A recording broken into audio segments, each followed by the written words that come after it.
Рахмат, кийинки сөз Маткеримов Айбек Тураталы иште. Рахмат, Улан Бердібаевич, урматтуу Алмаз Акынжанович.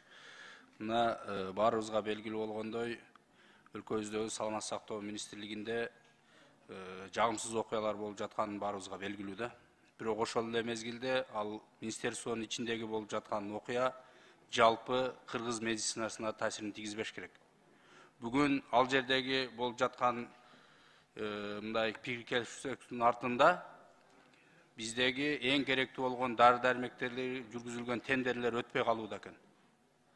Жана ошондой эле мен ушул жерде сураганда айтылган эле жанакы компьютердик томография боюнча мына биз тендерге бердик, жакын арада келип калат деп. Андан бери бир нече ай өттү, дагы деле жок. Бүгүн бизге ошол ооруларыбыз кайрылууда. Эмне жанакы алардын чырынан биз зыян тартышыбыз керекпи деп. Ошо онкологиялык ооруларга дагы эч кандай мындай дары дармек жагынан жардам берилбей атыптыр. Алардын бир дарысы өзү эле миңдеген сом акча турат экен. Ал жагынан көзөмөлдөсөңүздөр. Ошол эле кийинки мына бул маселе баарыбызга белгилүү мына мектеп чырлары. Бунун баары ушул биздеги мектеп системасындагы жана бирдиктүү форманын жоктугунан дагы келип чыгууда.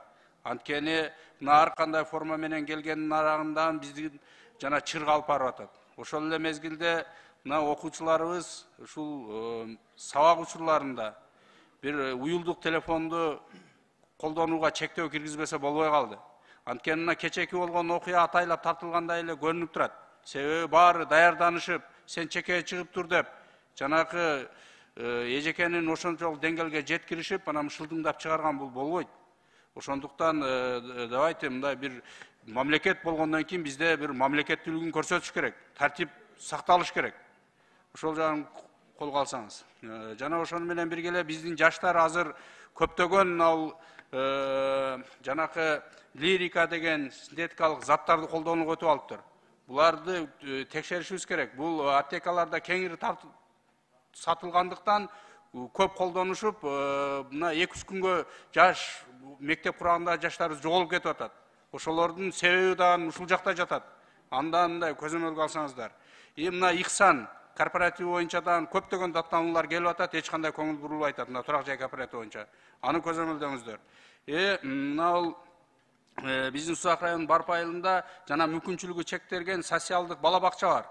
Ал жерде жалаң мындай кыйналган адамдардын балдары барган үчүн анын жана объектисине көңүл бурулбай атыптыр. Өтө начар состоянияда. Андан колго алып койсоңуз. Рахмат.